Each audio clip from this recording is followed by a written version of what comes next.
कांग्रेस और समाजवादी पार्टी मिलकर चुनावी चौसर जमाना चाहती है। पहले कांग्रेस अजीत सिंह के लोक दल को भी मिलाना चाहती थी ताकि दोनों मिलकर सपा पर ज्यादा सीटों का दबाव डाल सके। अजीत सिंह को एनडीए ले उड़ा और अब हाथ और साइकिल में ही तालमेल होना बचा है। पिछले 3 दिनों में सपा 2 किश्तों में कुल 51 उम्मीदवारों के नाम घोषित कर चुकी है। अब तक हमने कुल 51 सीटें जारी की हैं और अब भी वह तमाम चिन्हित सीटें जो हमारे संभावित साथी दल कांग्रेस के लिए छोड़े जाने की बातें थी, उसको हमने छोड़ा हुआ है। समाजवादी पार्टी का कहना है कि इन 51 सीटों में से ज्यादातर ऐसी सीटें हैं जिन पर कांग्रेस ने कभी दावा नहीं किया। अभी भी 29 सीटें बची हुई हैं जिन पर दोनों दलों में तालमेल हो सकता है। दरअसल दोनों दलों की दोस्ती सियासी मजबूरी भी है और वक्त की जरूरत भी। लेकिन समाजवादी पार्टी एक समय तो कांग्रेस को सिर्फ वही 9 सीटें देने को तैयार थी जिन पर वो पिछली बार जीती थी। उधर कांग्रेस का कोई नेता 35 सीट मांगता रहा तो कोई 25 से ज्यादा। दरअसल राजस्थान, दिल्ली और मिजोरम में विधानसभा चुनाव जीतने और जम्मू कश्मीर में सत्ता में भागीदारी करने के साथ ही कांग्रेस का आत्मविश्वास बढ़ा है। उसका कहना है कि पिछली बार वो 9 सीटें जीती थी, जबकि 6 सीट पर दूसरे नंबर पर और 9 सीट पर तीसरे स्थान पर रही थी। लिहाजा इस हिसाब से कम 24 सीटें तो उसे मिलनी ही चाहिए। ताज़ा विवाद से वो ज्यादा परेशान नहीं है।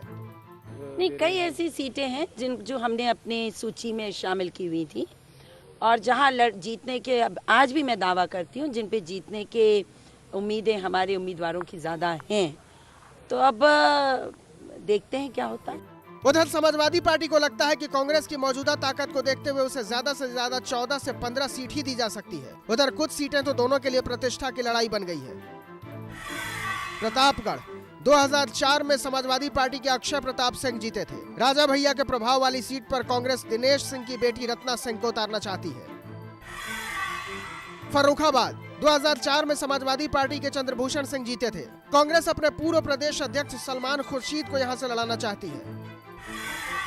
रामपुर समाजवादी पार्टी की जया प्रदा पिछली बार जीती थी इस सीट से। इस बार कांग्रेस यहां से चुनाव लड़ना चाहती है। जया प्रदा ने बेगम नूर बानो को हराया था। इस बार नूर बानो के बेटे नावेद को बीएसपी टिकट देने को तैयार है। पड़रौना कुशीनगर समाजवादी पार्टी यहां से बालेश्वर यादव को लड़ाना चाहती है, जबकि कांग्रेस भी इस सीट पर हक जता रही है। सलेमपुर समाजवादी पार्टी यहां से पिछली बार जीते हरिकेवल प्रसाद को लड़ाना चाहती है, लेकिन कांग्रेस की दलील है कि उसका अघोषित उम्मीदवार ज्यादा मजबूत है। फूलपुर समाजवादी पार्टी यहां से श्यामा चरण गुप्ता के नाम की घोषणा कर चुकी है। कांग्रेस एक तरफा घोषणा से खफा है।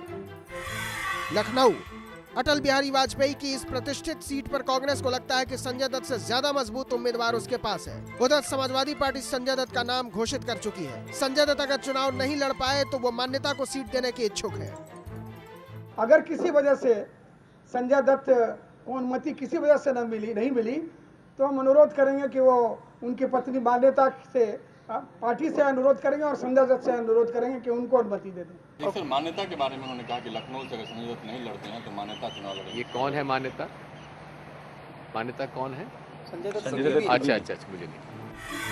फतेहपुर सीकरी कांग्रेस यहां से राज बब्बर को टिकट देना चाहती है, जबकि अमर सिंह किसी भी कीमत पर बागी राज बब्बर को नहीं चाहते। यही हाल गोंडा सीट का है, जहां से समाजवादी पार्टी नहीं चाहती कि उसके बागी नेता बेनी प्रसाद वर्मा को कांग्रेस टिकट दे। कांग्रेस को लगता है कि समाजवादी पार्टी को समझौते की जरूरत उससे ज्यादा है, लिहाजा देर सवेर समझौता हो ही जाएगा।